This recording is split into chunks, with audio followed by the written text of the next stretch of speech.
Let's just go over Miller for a little bit, because I know if you're a Canucks fan and you're subscribed to this channel, you're probably watching this video, right? That's kind of how it goes. Every time we make something related to the Canucks, especially around this time of the year, it kind of gets everybody popping in and talking about what's going on. So I wanted to go over Miller before we went over Garland because, yeah, I feel like this is kind of the appropriate time to address everything going on with JT. But apparently, the Vancouver Canucks will either have their decision made or already done with JT by the end of today. Today is July 5th, 2022. This audio is being recorded July 4th, 10:25 p.m. So if there's a trade between now and then hey, I apologize. But either way, Miller is apparently the talk of the town, and it's been like that for months now. So I feel like I'm just kind of ready to watch him move on, to watch him actually get traded, and then just make one more video about that and move on with everything else, because there are still other players on the Vancouver Canucks, other stories that we can talk about that are also worth mentioning and can involve some pretty interesting discussions with other fan bases and other teams as well.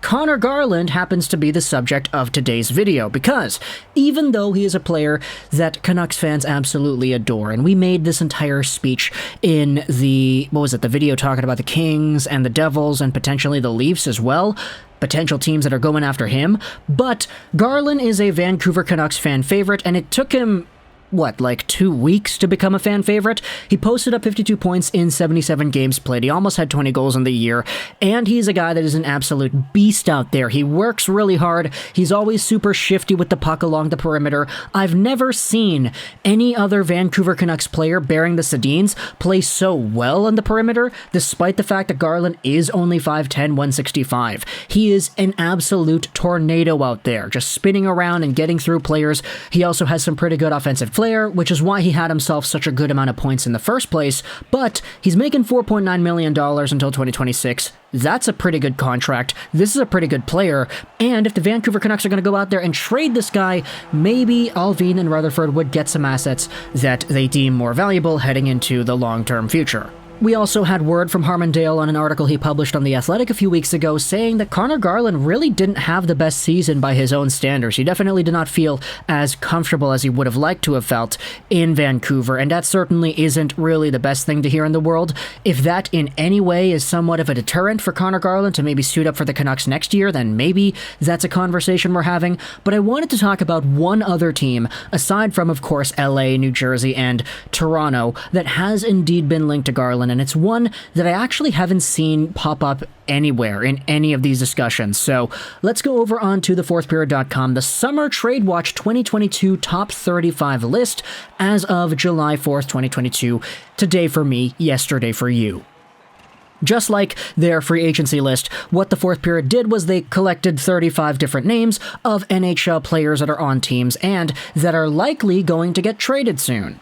There are write-ups and there are teams that are interested that are all linked in this individual hub, so it's a pretty good, let's say, overarching list to go over if you just want the big scoop on all the rumors and everything. And 7th overall on this list is indeed Conor Garland. It says he's an RFA on his cap hit, which is incorrect. He does make $4.95 million a season. That was a contract that Benning signed, so good on Benning for getting that done. But this is what it says on the 7th overall player, Conor Garland. Garland was number 7 on last summer's NHL Trade Watch list when he was dealt to the Canucks. Oddly enough, he started at number 7 once again this summer. The Canucks made him available this recent season, and they continue to listen to offers as Vancouver's new management brass wants to retool and shake up its roster. Garland could be back on the move.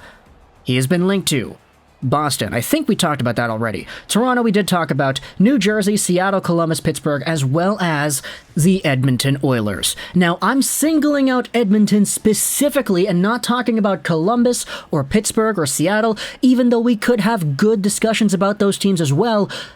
Because for Edmonton, I really don't want to see Conor Garland ever going to a Pacific team ever again.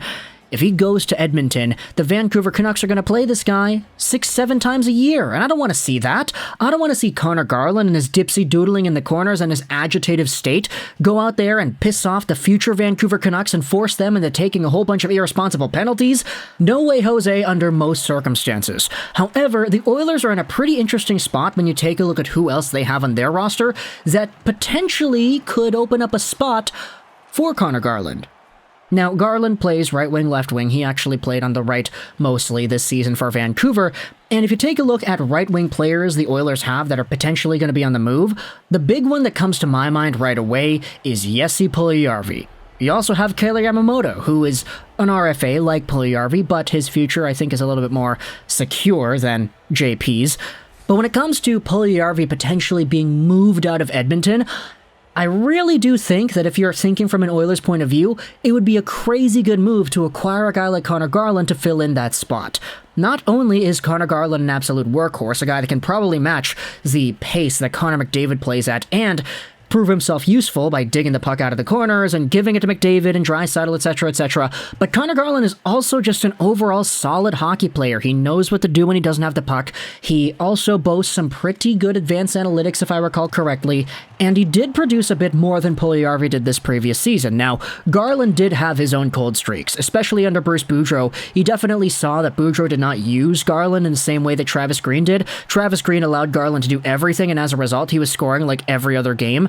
But for Bruce, the Bruce bump didn't really affect Conor Garland in the same way it affected guys like Elias Pettersson and Brock Besser and JT Miller. So for Garland, if you're going to give him an opportunity to really be the guy that Jesse Puljujarvi was supposed to be, and a guy I guess Kailer Yamamoto is kind of like right now, I think it could be a pretty good matchup having him play on the Oilers. Now, whether or not a trade is in the works with the Puljujarvi, I'm not going to go out there and say I dislike that idea particularly. If there is some sort of a Jesse Puljujarvi coming back to Vancouver, I definitely would not think that would be a bad thing. I want to be more optimistic on Puljujarvi and his development, but still, there are some other prospects and assets that I do think the Oilers can do without, that the Vancouver Canucks can benefit from pretty nicely, if you ask me. The Oilers this season have the 29th overall pick in the first round, so that's not the best pick in the world. Of course, they made the conference finals, which is why it's even there in the first place. But there are some other prospects like Xavier Bourgault, Carter Savoy, heck, maybe even Dylan Holloway, that I do think are super valuable pieces as well. If the Vancouver Canucks can use the value that Conor Garland had, I mean, he's a $5 million player playing at a pace that was... What was that? Let's do 52 divided by 77, multiply that out by 82. And this guy was on pace for 55 total points on the year. That's a 50-point winger for $5 million. That's a pretty solid player right there, man. I could totally understand if the Canucks are going to go out there and try to pry away a decent prospect or two from any team that is looking at Conor Garland and the services. But if Edmonton is that team, then there are some names that I am intrigued by. I don't want to see this guy suit up in Edmonton because playing against Vancouver would be absolute nightmarish, but it all depends on the return, right? We haven't seen Patrick Allvin and Rutherford make any significantly huge trades just yet. All the trades they have made, I mean, okay, it's Travis Hamonic getting sent away, it's Travis Dermott coming back in, it's smaller stuff, unfortunately. So whatever happens with Miller, which we're going to see probably in the next 48 to 72 hours at this point, as well as potentially what happens to Conor Garland, we will make our assessments on Patrick Allvin and the management then. But for now, if you're an Oilers fan, talk in the comments your thoughts about Conor Garland and whether or not this is a player you would want on your team. Are you kind of on board with the idea that I have when it's like, okay, if you guys are going to get rid of Puljujarvi, you replace that spot with a Conor Garland? I know a lot of Oilers fans specifically don't want to see Puljujarvi go, but the way everything is shaping right now with the trade request that was apparently not real, and now the Senators are apparently interested in this guy as well. Now there's a whole bunch of conversations going around as to whether or not his future is going to be in Edmonton, and the fact that McDavid and Draisaitl did not turn this guy into a top 6 scoring capable forward, it does kind of get me worried as to what the future holds, but of course, like you, I want to stay on the more optimistic side of things. But if it's Conor Garland coming back in some sort of trade, or even in just some other external move, like you have a Puljujarvi trade, and then you have a Garland trade on top of that, and you have this new right winger playing with Draisaitl, what are your thoughts on that? Do you think this type of player would thrive under the system that Jay Woodcroft wants your team to play, or do you think you would rather go after somebody else rather than Garland, who is pretty cheap and pretty good for the price tag? If you're a Canucks fan, what are your thoughts about the potential potential trade return. If it's a prospect or two sprinkled around here, I personally would really dig any of those goal-scoring Carter Savoy or Xavier Bourgault kind of prospects coming back the other way, but that's just me. Let me know your thoughts in the comment section below. I hope you enjoyed this video. Trolls 99, and bye.